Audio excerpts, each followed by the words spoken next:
buenos días, sean bienvenidas y bienvenidos a medios de comunicación. Muy gracias por su presencia a esta conferencia magistral, conteo rápido de la elección presidencial de las gubernaturas 2018. Si me permiten, voy a presentar a ustedes las autoridades que nos acompañan esta mañana en el presidio. Maestro Marco Antonio Baños Martínez, consejero electoral de INE. Un aplauso para él, por favor.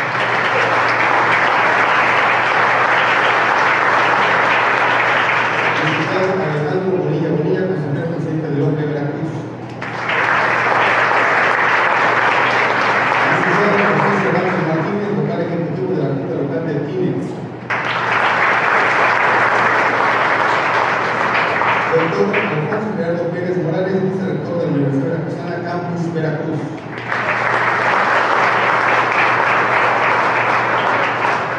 Escuchemos las palabras de bienvenida por parte del presidente del OPLE Veracruz, licenciado Alejandro Bonilla.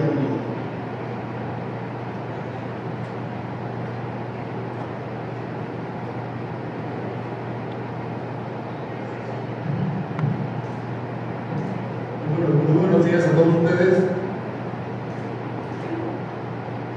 Antonio Baños Martínez, consejero electoral de la Junta Nacional Electoral, bienvenido.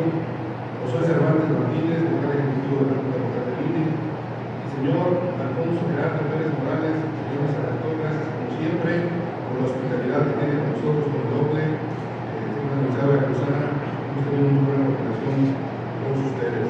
Compañeras y compañeros consejeros electorales, comunidad académica que nos honra con su asistencia, a todas y todos los presentes, bienvenidos. Me congratulo especialmente de que en esta ocasión un tema crucial en la organización de las elecciones generales y locales, como es el conteo rápido, sea analizado por el maestro Marco Antonio Baños. Sin duda, uno de los consejeros más experimentados y conocedores de la materia electoral del país.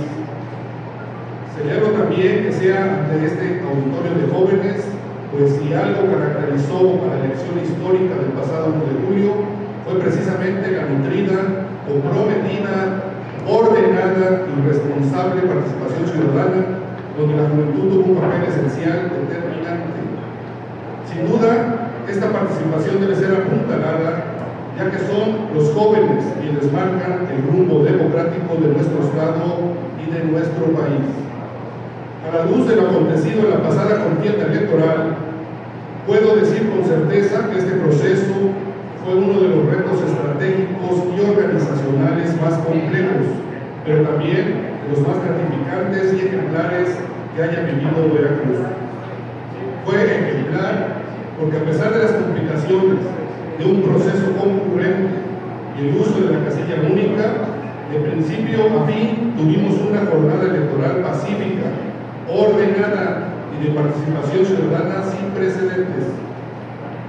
Fue una jornada marcada por la civilidad ciudadana, desde luego, pero también por la madurez de los organismos encargados de velar por el correcto desarrollo de los comicios. Gracias a la rectoría del INE y a la correcta operación del OPLE, cada uno de los sufragios emitidos fue protegido con métodos precisos, confiables y verificables por observadores electorales y por cualquier ciudadano.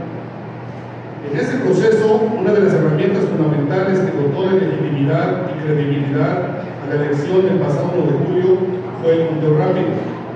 Para el OPLE Veracruz, esta fue la segunda ocasión que aplicamos el método. Ya habíamos probado su efectividad cuando se eligió al titular del Ejecutivo en el proceso electoral 2015-2016. En aquel momento, el Consejo General del OPLE Veracruz, con el respaldo del INE, decidió usar el conteo rápido para generar confianza, atajar toda incertidumbre y restar incentivos a la especulación.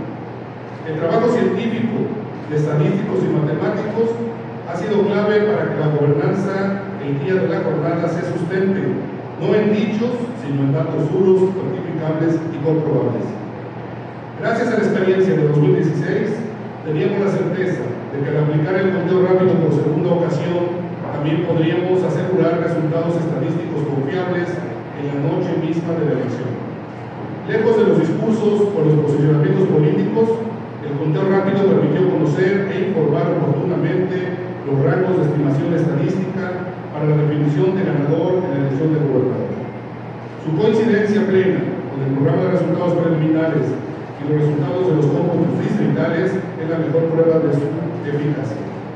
Estamos conscientes de llegar a este punto ha sido resultado de años de esfuerzo, análisis y perfeccionamiento, llevados a cabo por hombres y mujeres de todos los ámbitos de la academia y los órganos electorales. Ha sido una historia no exenta de tropiezos, pero desde mi óptica exitosa y enriquecedora, cuyos frutos se traducen en nuestro mayor objetivo democrático como institución electoral. El poder se ha transferido de manera pacífica y confiable. Quienes tenemos el alto honor de estar involucrados en la realización y vigilancia de las elecciones, sabemos que cada proceso tiene sus propios retos, y por lo mismo que debemos seguir buscando alternativas para tener la mejor democracia representativa, una democracia madura, asentada en instituciones confiables que protejan y garanticen el derecho al voto y la libre expresión de la voluntad ciudadana. Muchas gracias y nuevamente bienvenido, consejero Marco Antonio Baños, de su casa Veracruz.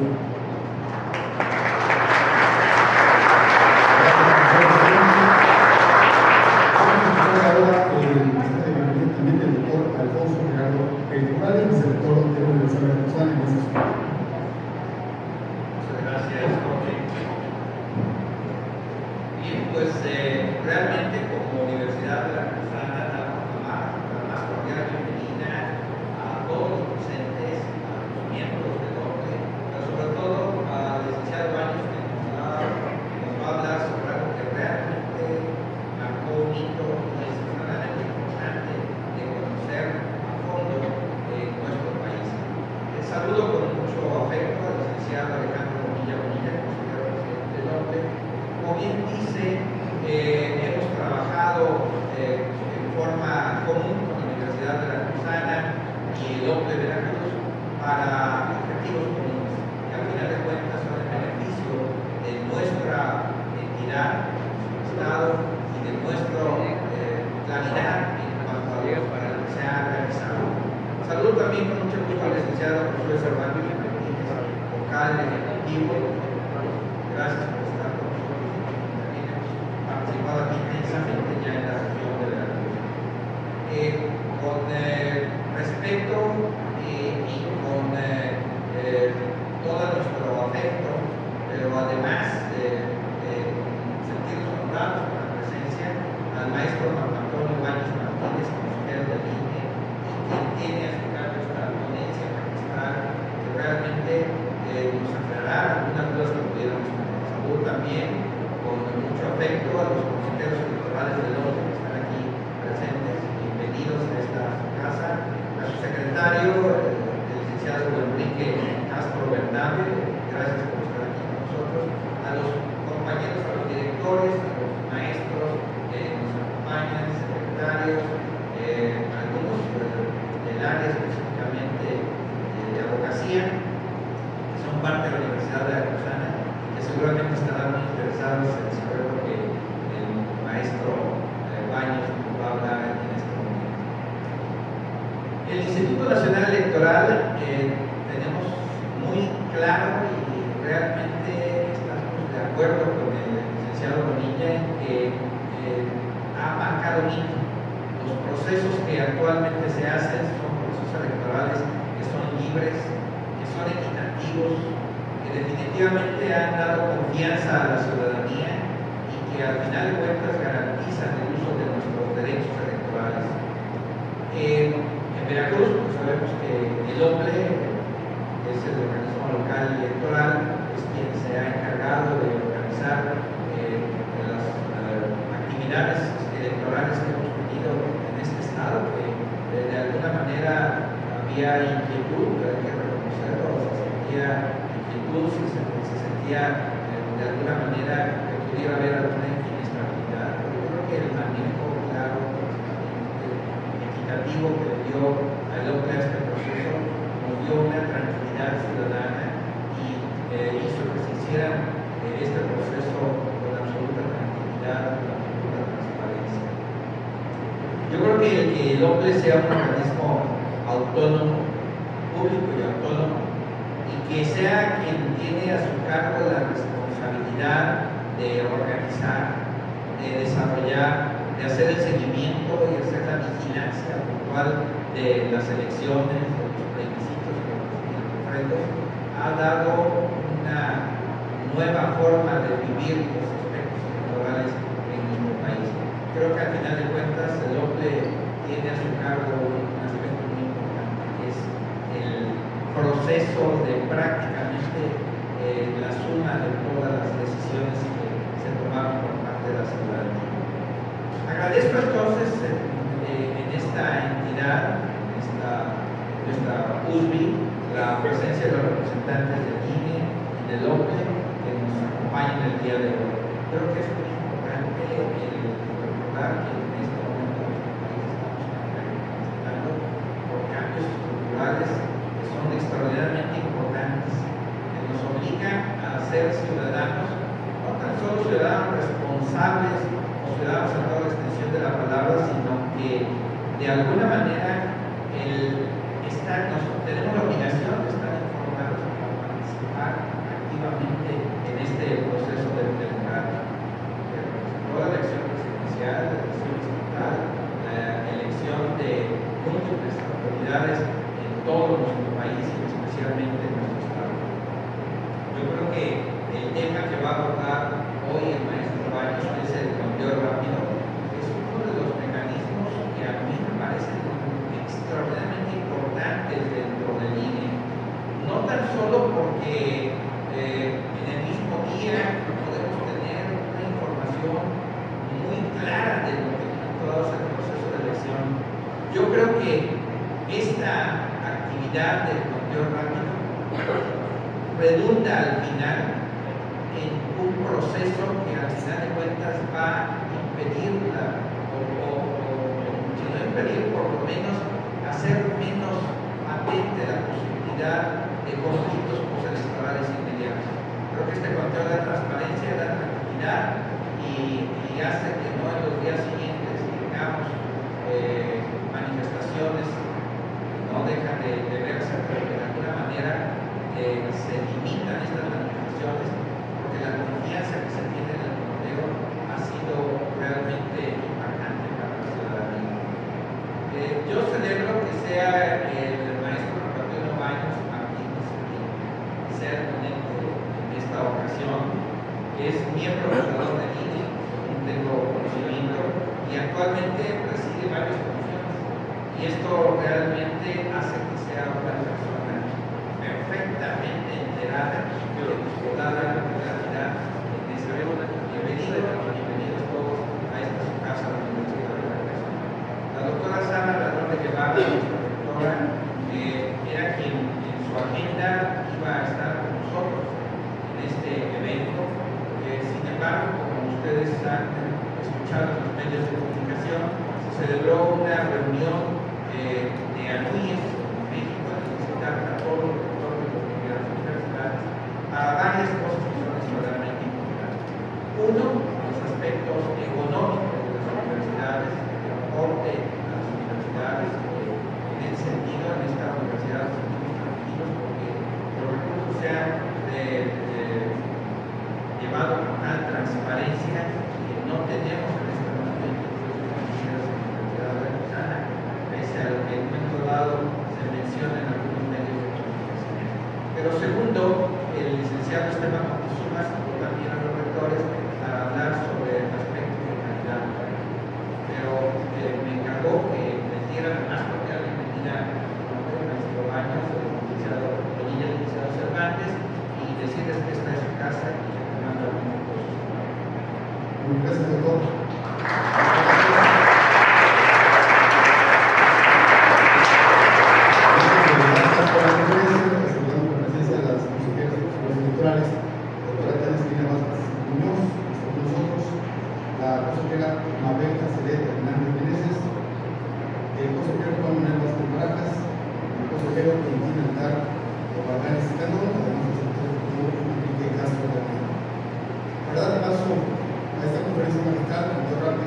De la elección presidencial de las legislaturas 2018, vamos a hacer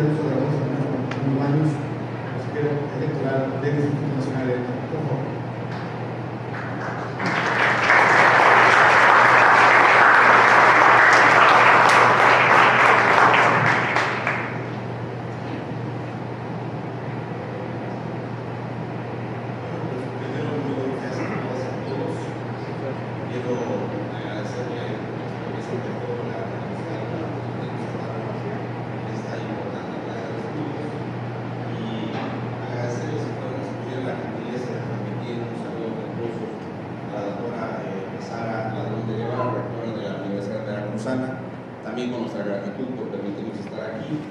Quiero saludar también con mucho afecto al presidente del órgano electoral de Veracruz, al maestro Bonilla, y a nuestro delegado aquí en esta importante actividad operativa, lo mismo que a los consejeros y consejeras electorales del órgano electoral y muy distinguidos amigos que están hoy presentes, particularmente al maestro Juan Manuel Barajas, que ha tenido la gentileza de invitarme para estar aquí en este evento.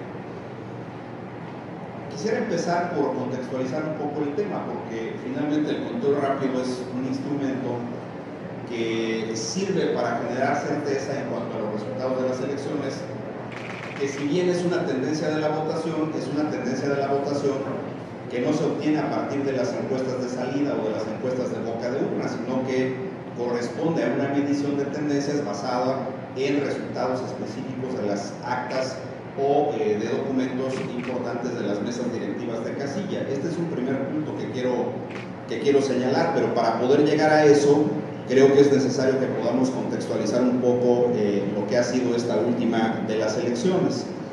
Hubo muchos acertos sobre la elección federal del 2018, particularmente los consejeros electorales y muchos analistas dijeron que esta era la elección más intensa de la historia, la más grande de la historia de nuestro país. Al menos de los últimos 28 años parece que sí. Es una elección que tuvo la concurrencia con elecciones locales en 30 entidades federativas, solamente Baja California y el estado de Nayarit no tuvieron elecciones. Ahora tendrá elecciones el estado de Baja California para renovar la gobernatura y los demás cargos de elección, pero en el 2018 Nayarit y Baja California no tuvieron elecciones de carácter local y por tanto hubo en 30 entidades federativas. Estamos hablando de 3.406 cargos, si tomamos en consideración que los ayuntamientos se tomaran como uno solo, pero si desagregamos todo lo que son las regidurías, las sindicaturas y obviamente las presidencias municipales están metidas dentro de las planillas de los ayuntamientos, estamos hablando de más de 18,000 cargos de elección popular que estuvieron en disputa en estas elecciones pasadas. Ese es un primer dato que llama la atención y creo que este es uno de los primeros temas que tienen que ser discutidos a la luz de, digamos, de todos los resultados en la parte operativa que se tuvo con la elección del 2018. Es decir, si la simultaneidad de la organización de las elecciones es un aspecto benéfico para el sistema electoral mexicano y si esa simultaneidad la debemos de mantener, porque a este paso, en un lapso no mayor a 3 años, estaremos prácticamente teniendo elecciones generales en el país. Y obviamente esa simultaneidad ha sido posible por la vía de las casillas únicas. Del total de las casi 157,000 casillas que se instalaron a nivel nacional, el 96% de las casillas fueron casillas únicas, es decir, mesas directivas en las cuales se recibía votación para las elecciones federales y al mismo tiempo para las elecciones de carácter local. ¿Por qué no el 100%? Porque hemos dicho que en el caso de Baja California y Nayarit no hubo elecciones locales y en esas solamente hubo elecciones de carácter federal. Ahora, otro detalle que llamó poderosamente la atención durante este proceso electoral es que la respuesta ciudadana para inscribirse en los listados nominales también fue inusual frente a lo que había ocurrido con otros procesos comiciales. La expectativa que tenía el Instituto Nacional Electoral es que los listados nominales a enero de este año cerrarían con un universo aproximado de 88.2 millones de personas y cerramos con casi 1 millón más de personas en la lista nominal. Es decir, la cobertura de la población mexicana que tiene 18 años o más en el padrón electoral es casi en su totalidad. Tenemos alrededor de 1 millón de personas todavía que no están siendo ya mayores de edad en los listados nominales, pero es un porcentaje realmente menor frente a todo el universo de los que ya están en las listas nominales. 1 millón de personas más significó casi 2,000 casillas adicionales de la previsión original establecida por el Instituto Nacional Electoral para la instalación de las casillas.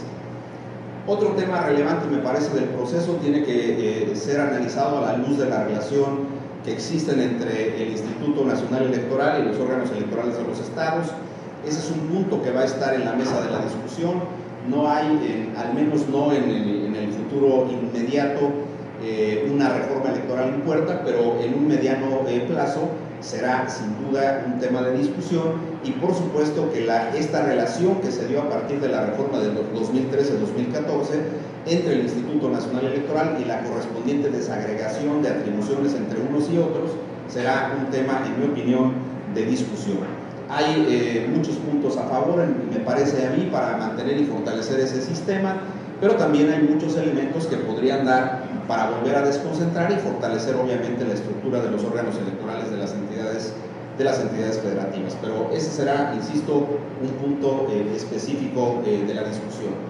También durante el proceso electoral se habló mucho de que los ciudadanos estaban en un esquema de desencanto con la democracia, que los ciudadanos tenían quejas o tienen quejas severas contra las instituciones públicas, que los gobiernos, los partidos políticos, los legisladores no tienen una credibilidad frente al universo de los ciudadanos, y por consecuencia el proceso electoral daría una respuesta concreta a ese esquema de planteamientos de los ciudadanos.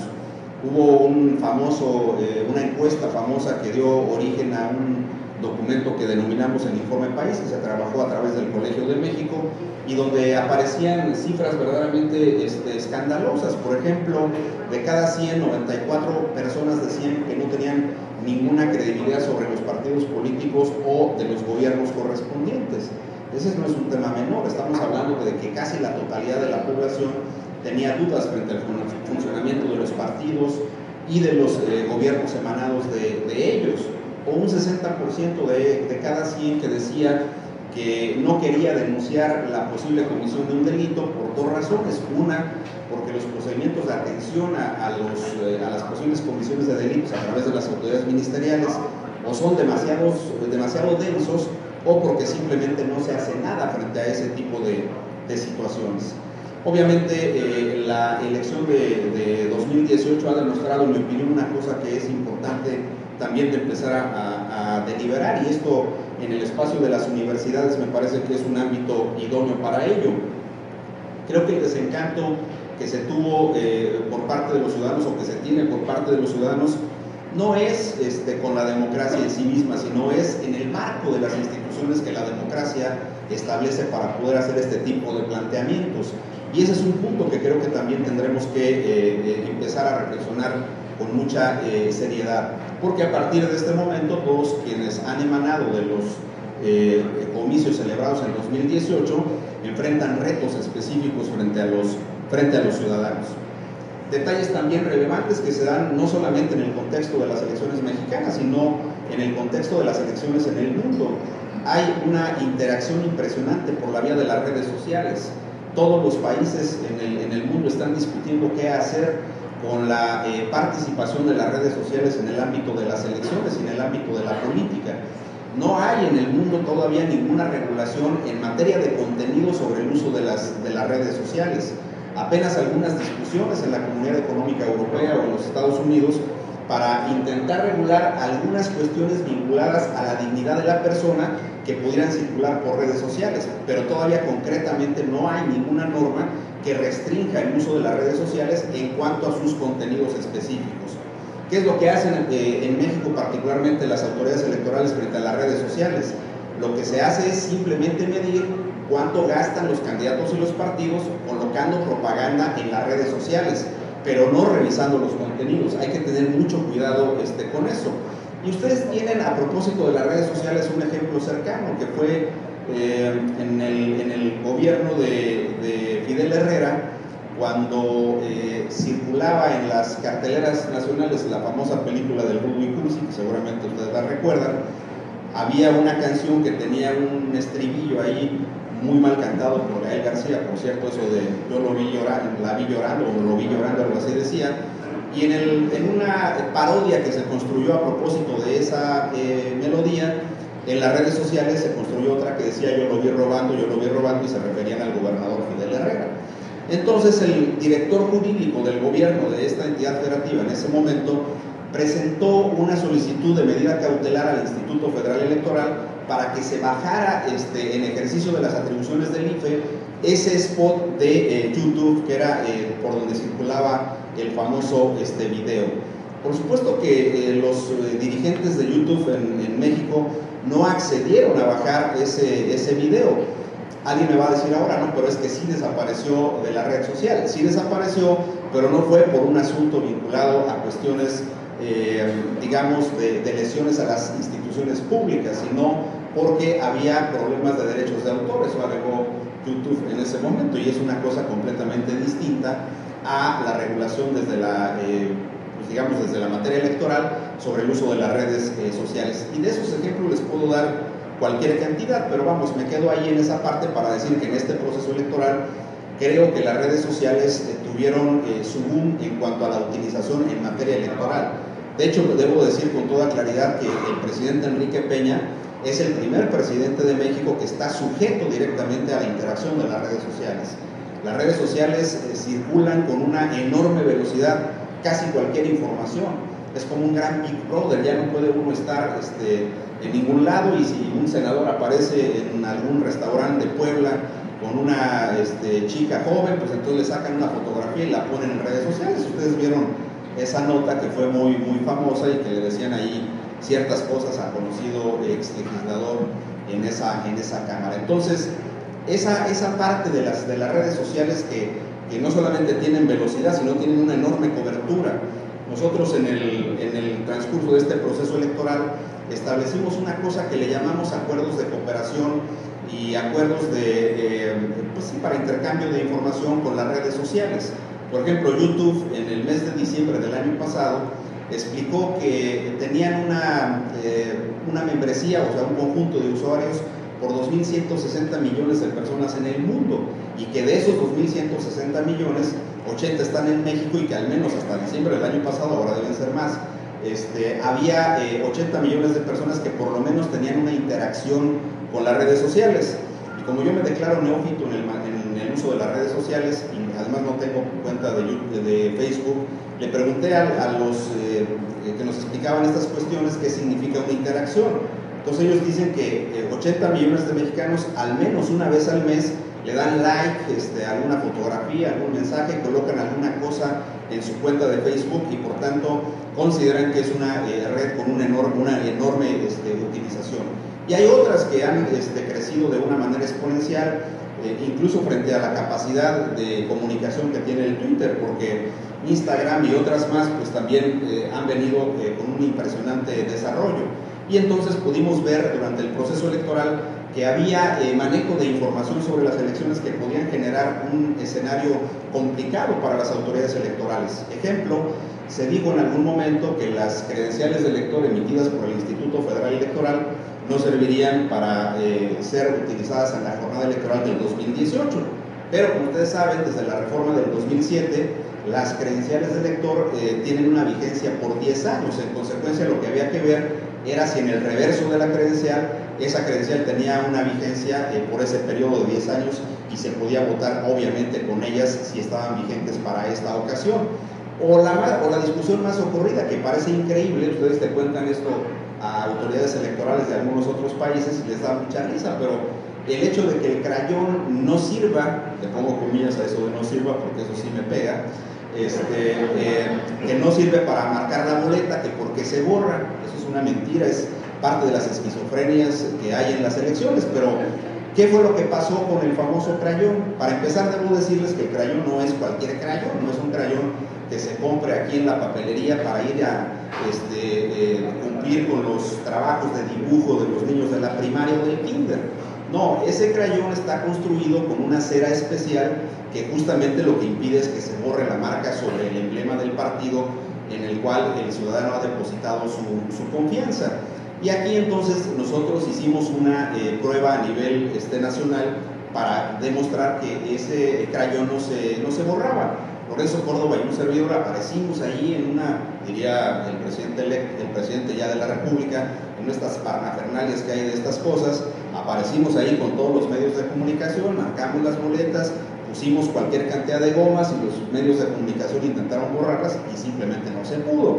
Pero ocurrió que en el caso concreto de una prueba nacional que hicimos en las delegaciones del Instituto Nacional Electoral, concretamente en Morelia, una chica de un medio de comunicación le cargó la mano pues bastante fuerte a la boleta y la rompió. Entonces dijo, no que no se borraba, pues no se rompió, no se borró, se rompió la boleta. Y ahí está la fotografía en la cual aparece el hueco de la boleta y la chica dijo que se había roto, y entonces a nivel nacional las redes sociales hicieron creer que los crayones pues no servían. Yo, como presidente de la comisión encargada de la elección, pues salí a decir, bueno, pues si no quieren usar el crayón o no, pues traigan el suyo y voten aquí con la pluma que quieran, pero vengan y voten, ¿no? El asunto es que fueran y votar. Pero bueno, ese tipo de cosas son las que aparecieron en las redes sociales.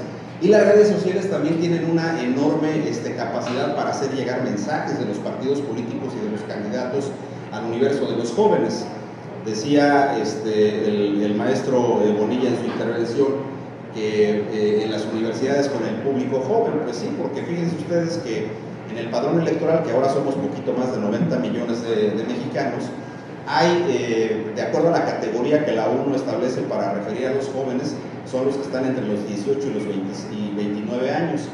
Hay un 33% de la lista nominal prácticamente en ese rango de edad, mientras que los que estamos entre los 18 y los 40 años somos la mitad del padrón electoral, o sea, somos alrededor de 45 millones de mexicanas y mexicanos. Entonces, dicen también los expertos en el uso de las redes sociales que ustedes, los chavos, consumen información esencialmente a través de las redes sociales. Hay incluso una estadística que dice que el 55% de la información que maneja un joven solamente es consumida a través de redes sociales. ¿Qué quiere decir? Que no ven noticieros, o sea, les vale Denise Dresser, no ven a La Torre, no ven a Azucena Oreste, a nadie, ¿no? Tampoco leen periódicos, ni semanarios, ni se diga, menos. Y eso se demuestra también en un hecho que es importante. Absolutamente todos los diarios, al menos los que yo conozco a nivel nacional, yo estuve el año pasado en el consejo editorial del periódico El Reforma. Entonces, en las discusiones del diario eran para virar hacia una plataforma totalmente digital. Ya el periódico está hoy día en una plataforma digital desde hace varios años, pero ellos continúan discutiendo si sacan del mercado la edición impresa del diario para que solamente circule en una plataforma digital. Y todos están así, hay unos que son abiertos, como el Universal o La Jornada, y otros que tendría que pagarse para poderlo consultar, como es el caso concreto del diario Reforma y El Norte, que es el antecedente de este periódico en Nuevo León. Entonces, esa parte me parece que es importante de tomarla en consideración, porque obviamente la discusión en las redes sociales es mucho más intensa que lo que se puede dar en otro tipo de medios. Y los candidatos lo saben. Los candidatos a las contiendas presidenciales, por ejemplo, son los que utilizan básicamente los tiempos en la radio y la televisión. Yo no sé si ustedes sepan que los partidos políticos durante un proceso electoral, en su conjunto, en la etapa de la campaña electoral, tienen derecho a 41 minutos diarios en cada señal de radio y televisión, y que esos 41 minutos se distribuyen proporcionalmente a la fuerza electoral de los partidos. Es decir, entre más votos haya tenido en la última elección un partido político, más spots tendrán. Ahora, esta elección ha demostrado básicamente que independientemente del acceso a los medios de comunicación, el resultado puede ser diametralmente opuesto. El PRI tuvo por sí solo el 24% de los casi 57 millones de spots que circularon a nivel nacional, y sin embargo sacó el 16% de la votación. López Obrador tuvo el 4.8% de los spots a través de Morena, de los tiempos de radio y televisión, y la votación fue exponencialmente mucho más grande de lo que significó el acceso a la radio y la televisión. Pero también puede ser que lo que está demostrando eso es que el uso de los medios de comunicación para los spots con mensajes de los partidos y candidatos no necesariamente están logrando una penetración específica en el contexto de los ciudadanos con lo que los partidos quieren decirle a los ciudadanos. Entonces es un tema que también tendrá en su momento que ser revisado, pero que estuvo evidentemente en el contexto. Este proceso también tiene otros significados específicos, porque se pusieron a prueba varias figuras que estuvieron en la reforma del 2013-2014, que es la anterior a este proceso electoral, y me refiero ahora de manera muy rápida al tema de la reelección. Por ejemplo, de las 30 entidades federativas que tuvieron elecciones concurrentes, en 20 fue posible la reelección. Alguien me puede decir aquí, porque luego aquí hay nerds, ¿no?, en las universidades. No, pero es que en Nayarit ya había habido uno, sí, pero fue un regidor de RP el que había ido por representación solo uno en las elecciones del 17, fue el primero que fue por vía de reelección. Así que sí me sé el dato. Y en este caso hubo reelección en al menos 20 entidades federativas. Ese tema de la reelección también amerita que se analice con mucho cuidado. Primero, porque la gran mayoría de los candidatos que fueron por la reelección no ganaron. Son candidatos que tuvieron, digamos, del 100% de candidatos que se anotaron, fueron más de 300 por vía de reelección, pues solo el 16% aproximadamente logró repetir. Quizá la elección que merezca todo un estudio por parte de las universidades es la del candidato independiente de Ciudad Juárez, que fue una elección que se resolvió cardíaca, porque la Sala Superior emitió una convalidación del resultado de esa elección en favor del candidato independiente, que estaba, insisto, reelegido, 3 horas antes de la toma de protesta. Así que la de Puebla se puede resolver el día 13, por ejemplo, ¿no? Es que la toma de posesión es el 14. Entonces, esta figura de la reelección nos lleva a varias reflexiones también. Primero, ¿está siendo realmente la reelección un mecanismo? Ahorita llevo al conteo rápido, no se me angustien. ¿Está siendo realmente un mecanismo de evaluación de los servidores públicos? Yo lo dudo, y les voy a decir por qué. Porque a mí me parece que un mecanismo de evaluación de los servidores públicos por la vía de la reelección tendría que estar asociado a un mecanismo que realmente le genere información útil al ciudadano para saber qué está haciendo el servidor público. Y aquí la pregunta es si las instituciones públicas, si las organizaciones sociales, si las instituciones académicas están generando mecanismos que le acerquen al ciudadano una información que le permita saber si el presidente municipal, si el gobernador, si el diputado, si el senador, que se van a reelegir ya en el 21, pueden ser depositarios de un voto de confianza por la vía de la reelección. Ese es un punto que está pendiente. Yo creo que la exposición de motivos, ustedes revisan con mucho cuidado las exposiciones de motivos de las reformas constitucionales que dieron pauta a la reelección. Por ejemplo, en una que presentaron las bancadas del PAN, decía una de las senadoras, muy amiga mía, por cierto, Mariana Gómez del Campo, decía, no, bueno, es que vamos a impulsar la reelección de los senadores, primero porque en un sexenio no es posible que recorran el Estado y necesitan estar cerca de su gente. Yo pregunto, primero, ¿para qué? Segundo lugar, durante la campaña sí les da tiempo de ir a recorrer todo el Estado, a pesar de que Veracruz es grandotote, los candidatos a senadores sí pueden en 3 meses ir a visitar todos los municipios, pero en 6 años no se puede regresar, eso es poco tiempo. Entonces ese es un acerto difícil de demostrar en la iniciativa, en la exposición de motivos. La otra fue porque dijeron que era necesario profesionalizar a los aparatos legislativos. Yo en eso estoy de acuerdo, nada más que cómo. Entonces ellos en la exposición de motivos anotaron que profesionalizar a los aparatos legislativos se tenía que hacer por la vía de crear aparatos de asesores que tuvieran una especie como de servicio civil de carrera. Entonces yo dije, bueno, o profesionalizamos a los asesores o a los legisladores. Entonces esa parte no está clara, pero de cualquier manera hay una reelección por 12 años, pero la que sí está de rifle, es la de diputados, porque acuérdense que es un periodo original de 3 años y hasta 3 posibilidades de reelección para un universo total de 12 años. Esa reelección de los diputados federales y locales solo se puede explicar a partir de la ley de Herodes. Acuérdense cuando el presidente Varguitas está ahí diciéndole a Peck, vamos a reformar la Constitución, le dice, a ver, anótale ahí, Peck, vamos a ponerle que el presidente municipal va a durar en su encargo hasta 20 años y se puede reelegir por 2, no, hasta por 4 ocasiones, es decir, 80 años, ¿no? Entonces, los diputados se pueden reelegir y podrían tener hasta 12 años.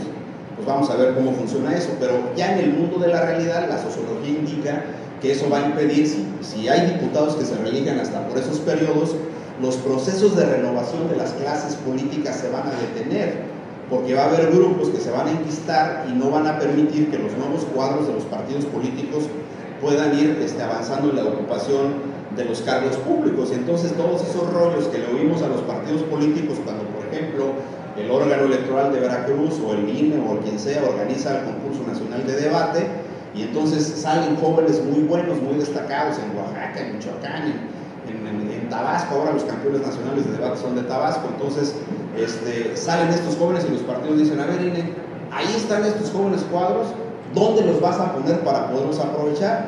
Ah, no, espéreme, es un concurso de debate, ¿dónde los va a poner usted? ¿Qué es partido? Usted es el que postula candidatos, ¿no? Entonces, obviamente la reelección va a tener implicaciones serias en los procesos de renovación de los cuadros y de las dirigencias, de los representantes populares que emergen de los propios partidos políticos. Y cierro esta parte de preámbulo que ya se hizo muy larga con un tema que son los candidatos independientes. Ese tema de los candidatos independientes, en mi opinión, necesita una buena revisada. Primero porque en la ley, ya sé que aquí hay muchos defensores de los derechos humanos, yo también, pero no en ciertas cosas, dicen que, dice la ley que con un año de separación de los partidos uno puede postularse como candidato independiente. Yo creo que un año es demasiado poco, o es nada, por decirlo de otra manera, cuando un dirigente, cuando un cuadro muy destacado de un partido político, le hace Margarita Zavala, va viendo que no la van a postular a la presidencia de la República y entonces se separa del partido, ¿no? Y entonces eso ya en automático ya no tiene ninguna vinculación con el PAN. Digo, uso el ejemplo de Margarita porque ella fue candidata a la presidencia, no tengo nada contra Margarita, pero tengo algo en contra de ese requisito. Yo le pondría un requisito mucho más fuerte, es decir, algo que demuestre con mayor claridad la separación de un candidato independiente de una persona frente a un partido político, porque finalmente la figura de las candidaturas independientes que se agregaron a la Constitución en agosto del 2012 es una figura que se coloca frente a la postulación de candidatos partidarios como una opción para los ciudadanos. Yo puedo elegir entre apoyar a un candidato partidario o a uno independiente, pero evidentemente ese tiene que estar bien separado de un partido político, porque si es cierto ese rollo de que los partidos no representan nada, yo no creo eso, pero suponiendo que eso fuera cierto, pues entonces tendría que haber una separación clara del partido para que la figura del independiente sea realmente eso, una figura de una persona totalmente desvinculada de las estructuras partidarias. Y eso nos llevaría a revisar el tema de las firmas, nos llevaría a revisar el tema del financiamiento y la forma en que los candidatos van a las contiendas en los medios de comunicación. Ahí yo diría que de las pocas cosas con las que yo coincido con el Tribunal Electoral Federal, el criterio que se asumió para el caso del Bronco en la elección de la gubernatura de Nuevo León fue un criterio correcto, que estableció esquemas de equidad, porque en el caso del Bronco él tenía derecho a algo así como 400,000 pesos de financiamiento público y el tope de la campaña estaba establecido en casi 44 millones en el caso de Nuevo León. Y obviamente él dijo, bueno, ¿cómo compito? Eso no es equitativo. Y entonces el tribunal dijo que en el caso concreto de los independientes no era necesario observar el criterio constitucional de la prevalencia del financiamiento público frente al privado y que por la vía privada los candidatos independientes podían juntar recursos suficientes como para poder competir siempre y cuando no rebasaran la cifra del tope establecido para la contienda electoral. Eso me parece a mí que es un criterio correcto, eso le dio un cierto esquema de equidad a los candidatos independientes y evidentemente les da mejores condiciones para poder competir, tan es así que el Bronco ganó en Nuevo León. Pero en el tema de las contiendas presidenciales y particularmente las candidaturas a las diputaciones federales de la Ciudad de México, pues hubo algunos independientes que se empeñaron en darle en la torre a la figura, porque recuerden ustedes que hicieron pues, algunos truquitos con las firmas. Ríos Peter, por ejemplo, diría que no, que el INE no le dio derecho de audiencia. Bueno, pues no le dimos derecho de audiencia porque no quiso ir, pero lo que sí quedó demostrado es que, por ejemplo, digamos, hay un caso que está en los registros del Bronco, en el de Ríos Peter, y también por ahí uno en el caso de Margarita Zavala, donde en una casa, entre las, pues no sé, 10 de la noche y 3 de la mañana, durante 4 días se producen 17,000 credenciales. O sea, ¿cómo? Ni que fuera un partido entre el América y los Pumas, que va a ganar el América, por cierto, pero imagínense que uno es candidato independiente y está en serio ahí sacándole foto a todos. Pues eso no es posible, o sea, es una cosa muy rara. Así pasó en esos registros, pero esa es una discusión larga que nos va a llevar al punto. Hay obviamente el tema de la situación de la elección, que tiene un entorno complejo. Trato de exponerles de manera breve algunas ideas para que ustedes puedan ver toda la problemática asociada a las elecciones. Pues lleva finalmente al punto de que las autoridades electorales están obligadas a presentar resultados que resulten absolutamente confiables, que garanticen certidumbre para los ciudadanos. Y los conteos rápidos, que son una modalidad de resultados, están regulados en la legislación. Son una posibilidad que las autoridades electorales pueden utilizar en algunas elecciones.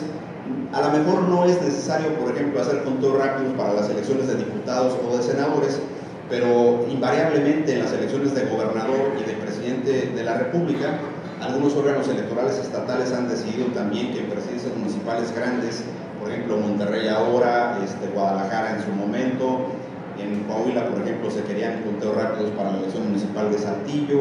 En fin, en municipios, León, por ejemplo, ciudades que son de ese tamaño, se pueden realizar ejercicios de conteo rápido para poder tener una idea clara de cómo ha ejercido su derecho de voto la ciudadanía.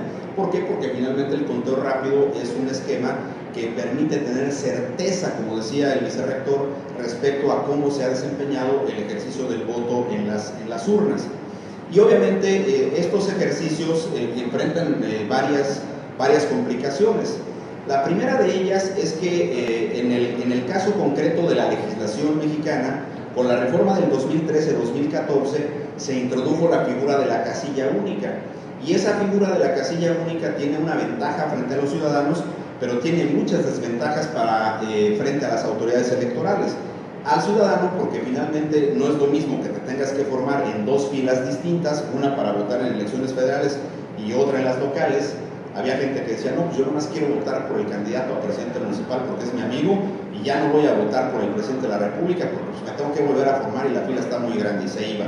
Ahora no, ahora les dan todas las boletas y van y votan. Esa parte de alguna manera le agiliza, digamos, el ejercicio del voto al ciudadano, y más o menos homogeneiza la forma de votarse entre las federales y las locales en cuanto a la cantidad de votos.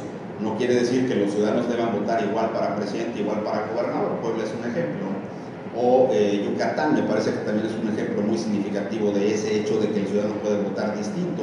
En Yucatán ganó el PAN la gubernatura, el PRI ganó las senadurías, Morena ganó la presidencia de la República. En fin, está muy diferenciado en la forma que se votó en el caso de Yucatán. En el caso de Puebla es lo mismo. En el caso de Puebla ganó López Obrador la presidencia, ganó la presidencia, la gubernatura Marta Erika, y las presidencias municipales se distribuyeron entre el PAN, PRD, el PRI y Morena. Entonces, el voto está muy diferenciado en el caso de estas elecciones de estas entidades federativas, pero eso es parte también de la dinámica con la que se van dando las propias elecciones. Pero los conteos rápidos tienen que ser un mecanismo eficiente, que presenten una información que permita darle solidez al desahogo de las propias elecciones. Hasta antes de esta elección, las encuestas no habían sido un mecanismo eficiente de predicción de resultados, y eso lo podemos ver a partir del 2010. Ustedes revisen lo que pasó en el 2010 y se van a dar cuenta cómo paulatinamente del 2010 en adelante el poder predictivo de las encuestas se perdió. Muchas encuestas simplemente, vamos a usar una expresión coloquial, pues no le atinaron, o simplemente no estuvieron en los rangos que las encuestas con sus resultados estaban anunciando. En el estado más hermoso de esta república, que es el de Hidalgo, aquí cerquita, hay en la elección de Francisco Olvera, que la candidata del PAN fue Xochitl Gálvez.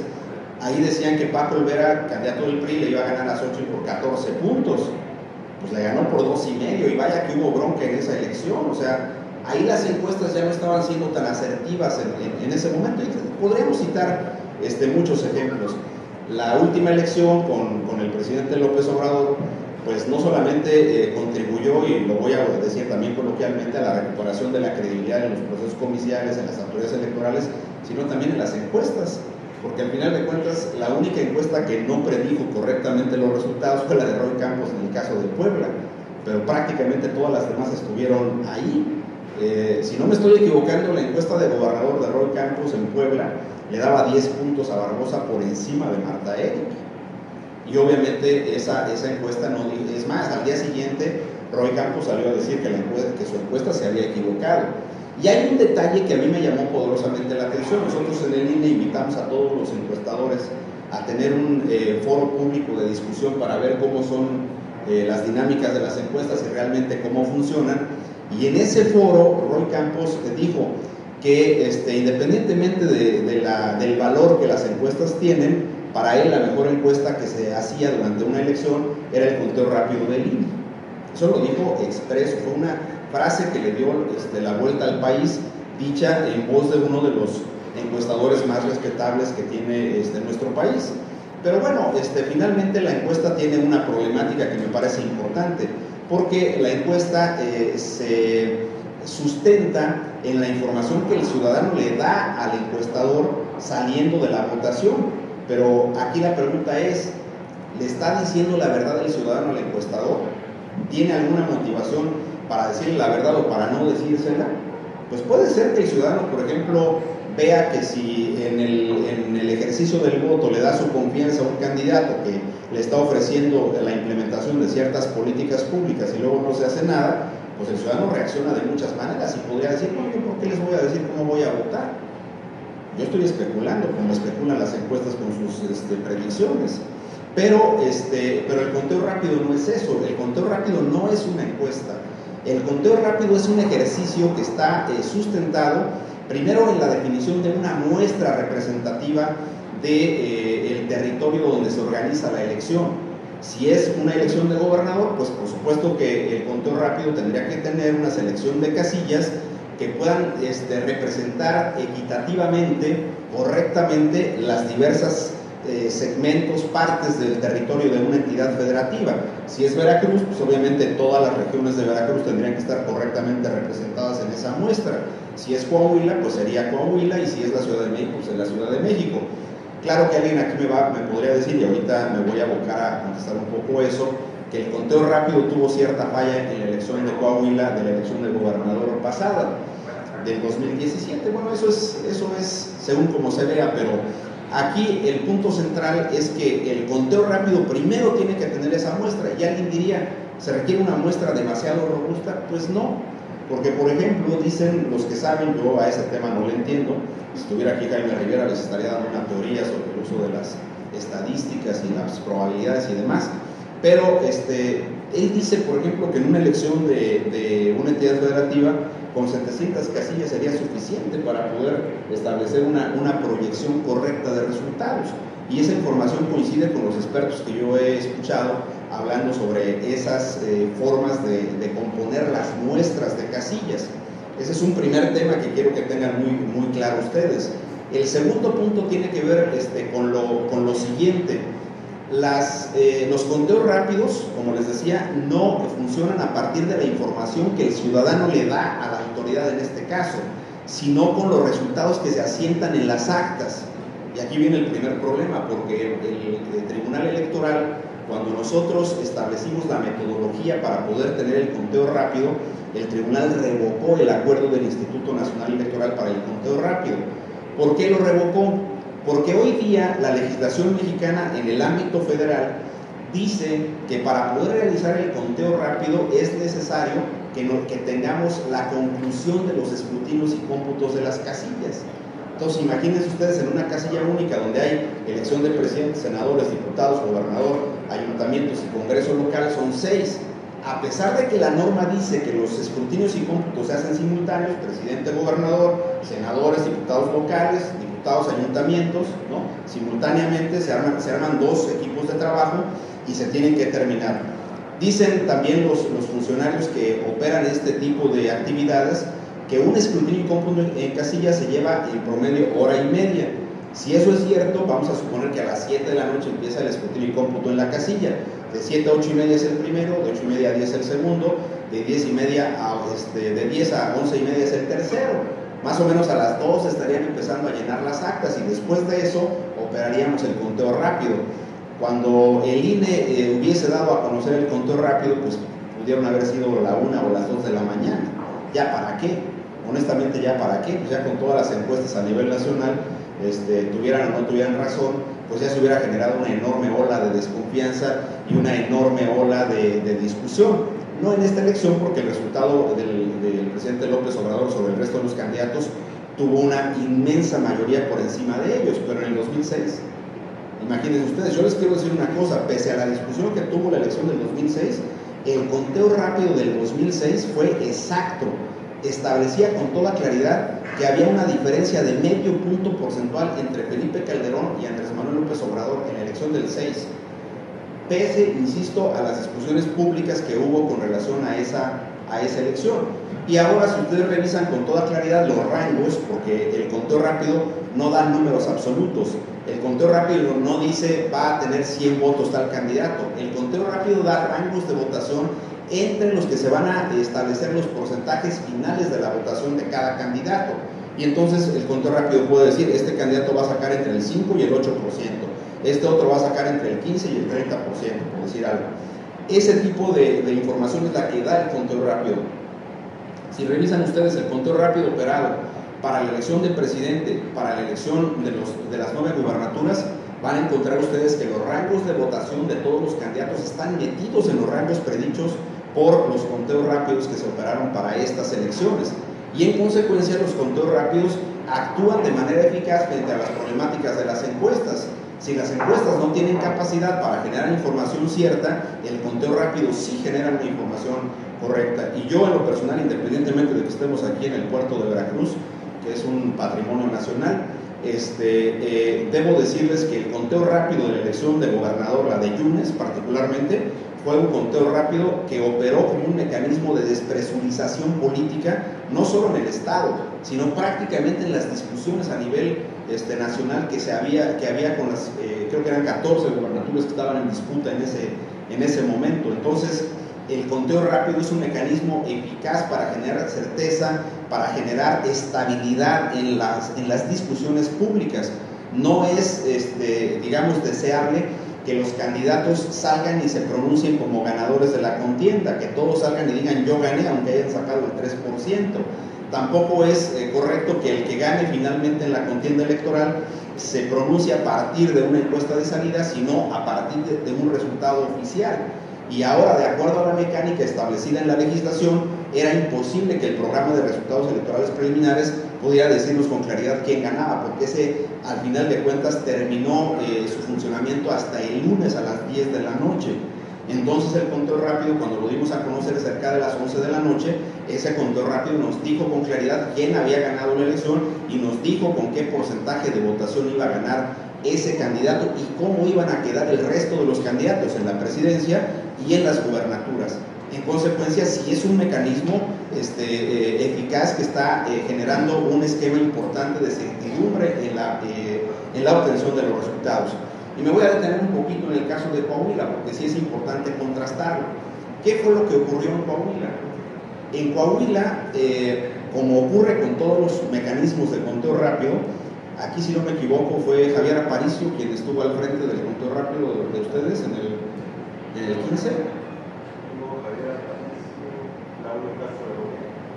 Bueno, ahí estaba este muchacho Aparicio y otros más. Entonces, en el caso concreto de Coahuila fueron investigadores, especialistas en estos temas de la Universidad Autónoma de Coahuila. Y estos especialistas hicieron un diseño de una muestra que representaba, eran 776 casillas, que representaban los 16 distritos locales del estado de Coahuila.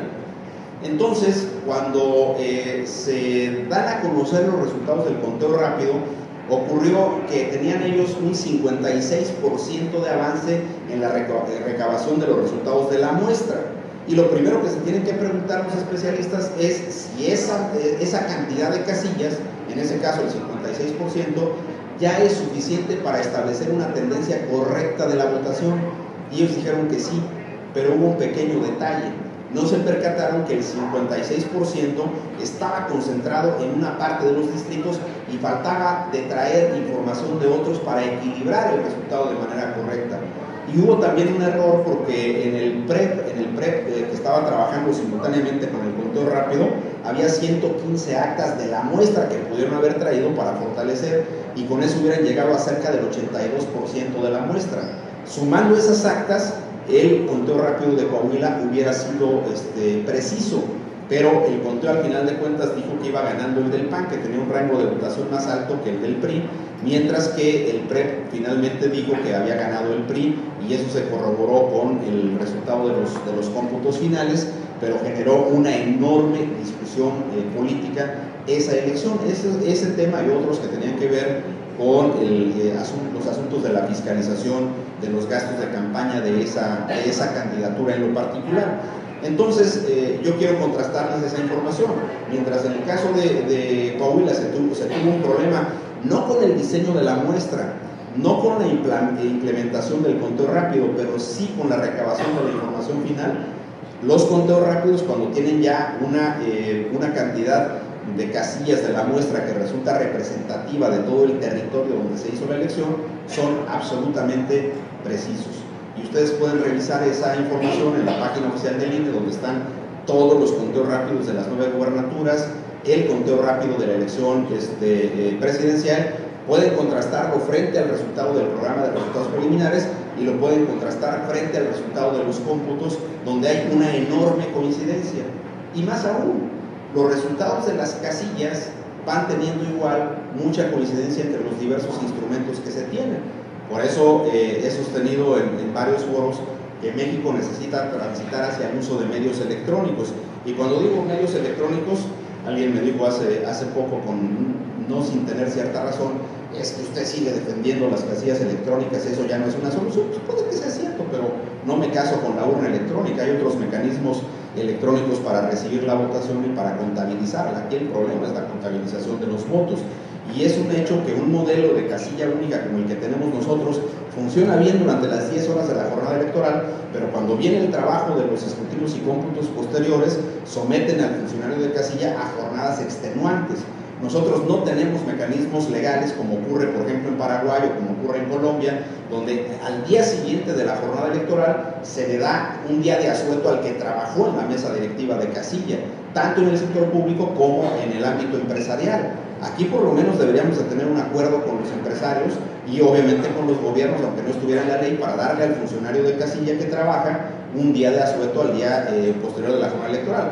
Pero imagínense ustedes, por ejemplo, ahora estas discusiones que vamos a ponerle ciertas comillas, yo tengo mis dudas frente a ciertos argumentos de los tribunales que sostienen que las cadenas de custodia no están funcionando. ¿Qué es eso?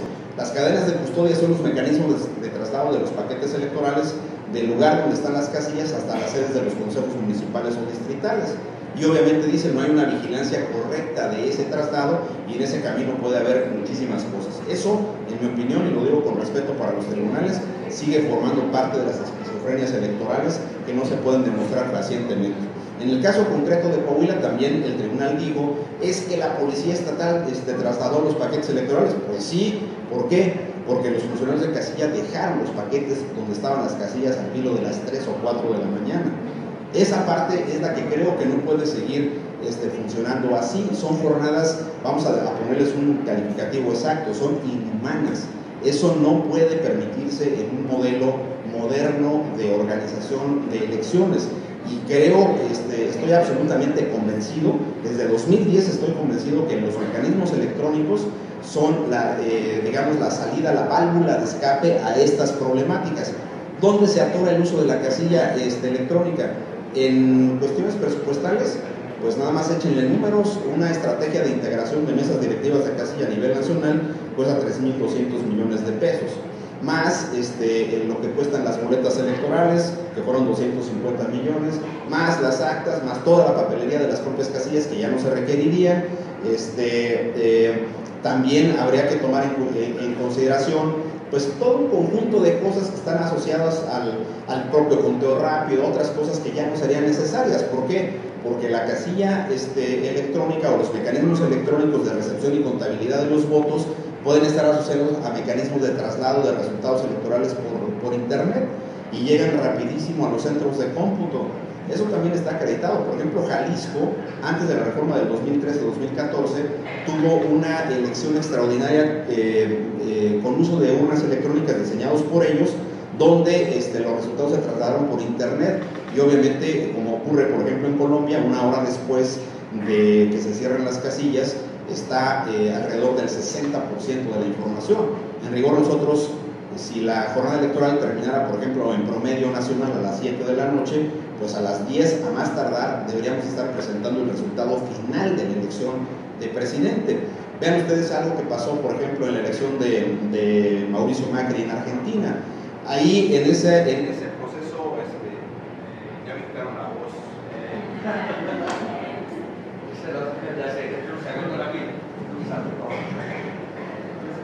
Sí, gracias.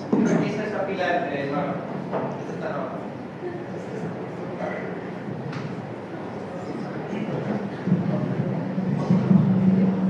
Bien, gracias. Bueno, les comentaba que en esta elección de las elecciones argentinas últimas, el candidato presidencial,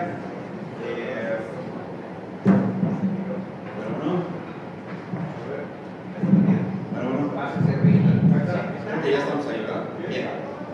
El candidato oficial, que era Daniel Scioli, era un candidato que había sacado en la primera vuelta 2,5 puntos de ventaja por encima del candidato de la oposición, que era Mauricio Macri. En la segunda vuelta fue donde Macri le ganó al candidato oficial, pero ahí el detalle fue que en el caso concreto de Argentina, los órganos electorales no están disociados del gobierno. Es una oficina que depende del Ministerio del Interior, le hace Secretaría de Gobernación. Algo pasa con él.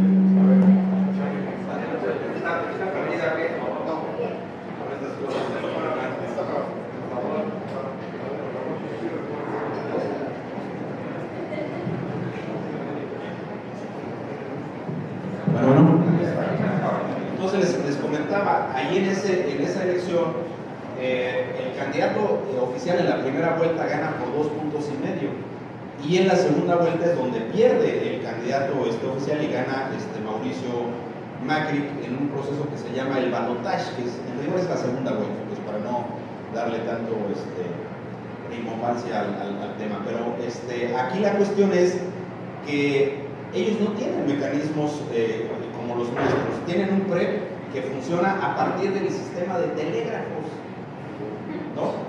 Fíjense que los argentinos, que son muy simpáticos,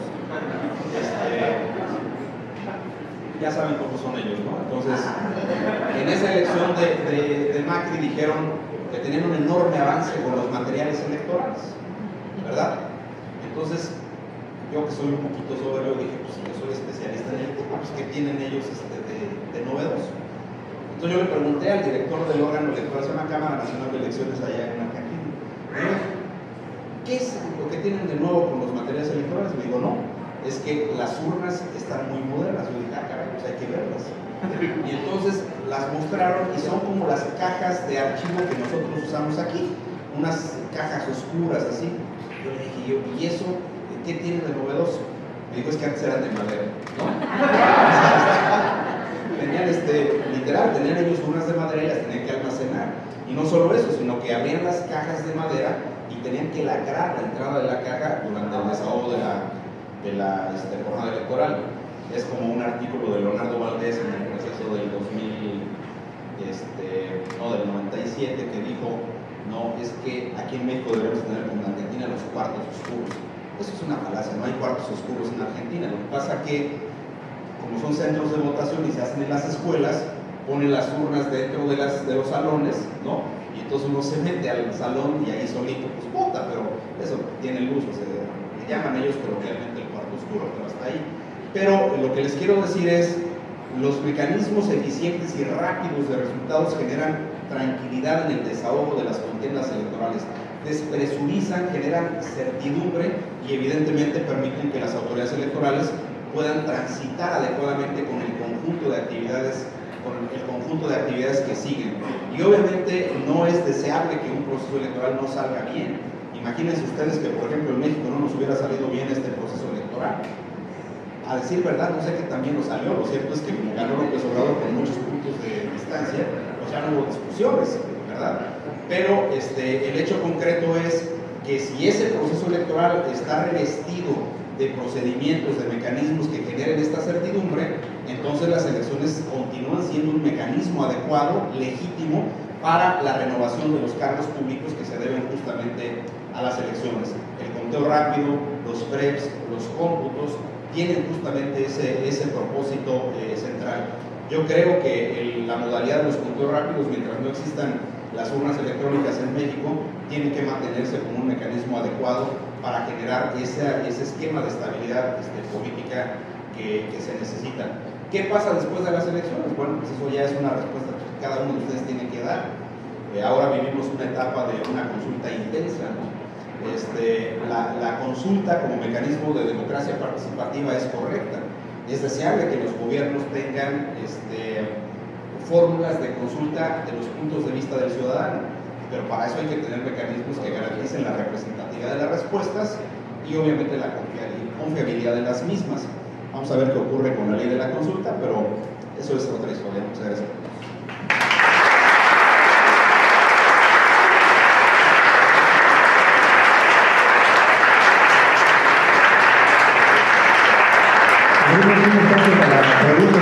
Si alguien tiene alguna, levante su mano y le acercamos el micrófono para hacer el planteamiento, si son tan amables. De aquí vemos, se nos levanta la mano. ¿Alguien? ¿En fondo? Organizamos acá, por favor.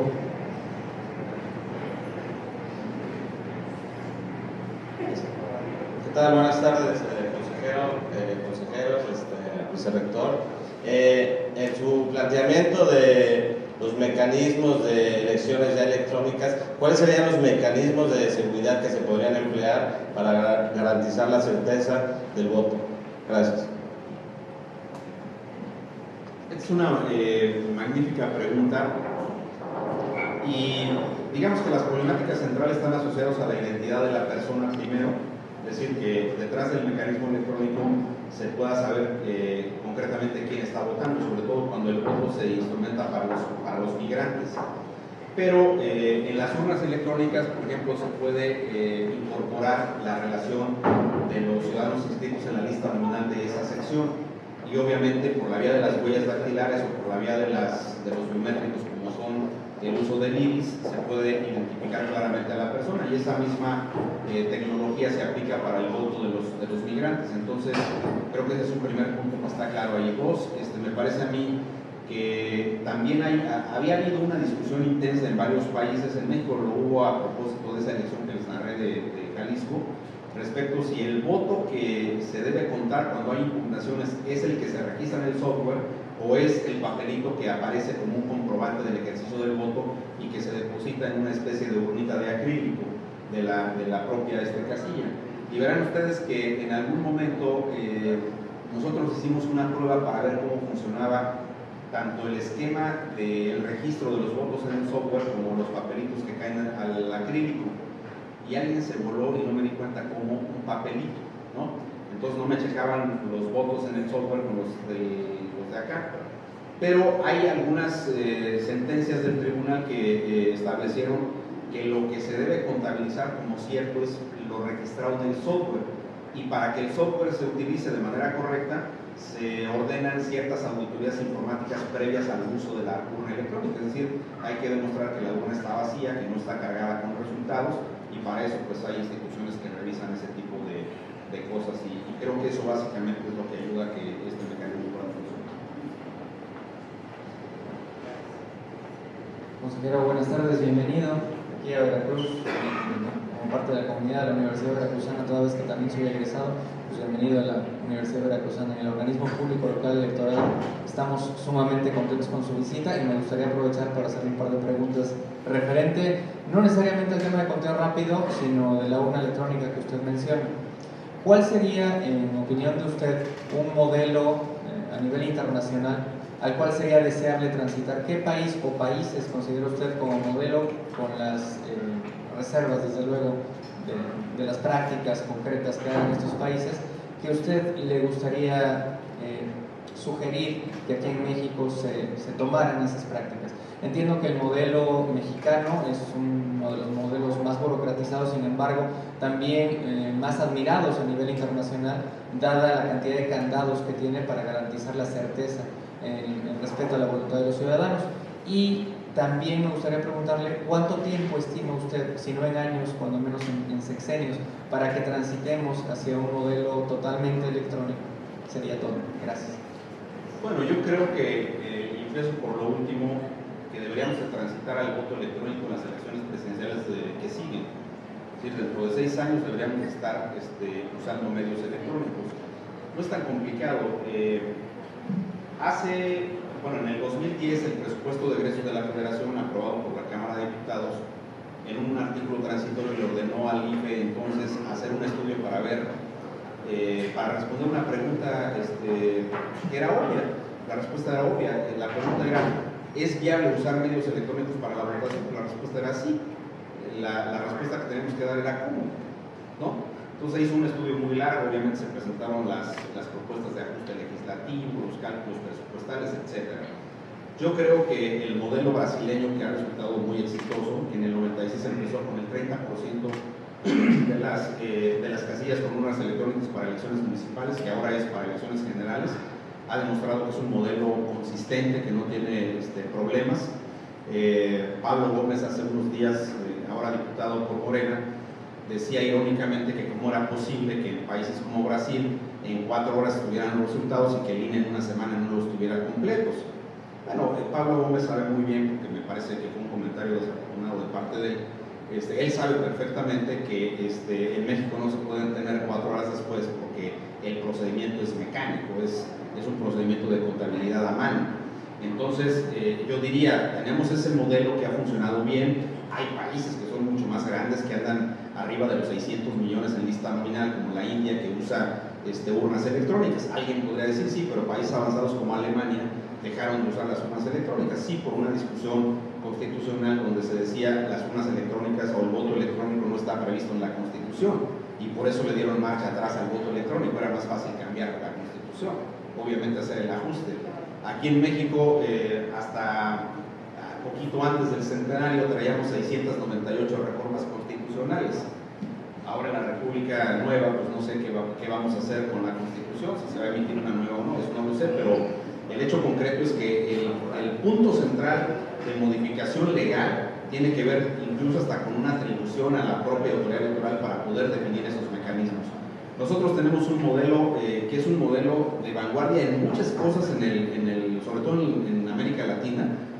Si ustedes revisan las discusiones que tienen hoy ciertos países, están viendo cómo fiscalizar los gastos de los partidos. Argentina, por ejemplo, Ecuador, por ejemplo. Los debates presidenciales, por ejemplo, en el Ecuador, los organizan las organizaciones sociales, pero las organizaciones sociales, las ONGs, van y le plantean a los candidatos una propuesta, a los candidatos, ni siquiera a la autoridad. En el caso de Argentina son los académicos y las organizaciones sociales en Argentina. Para estas elecciones presidenciales los que organizaron los debates, acá están regulados. Ese tipo de cosas, por ejemplo, el modelo de los debates que ahora tuvimos para las elecciones de presidente, de gobernadores, etcétera, son modelos que se están revisando a nivel internacional, y ya ni decir de todos los mecanismos de seguridad que tenemos, que por cierto de repente son excesivos.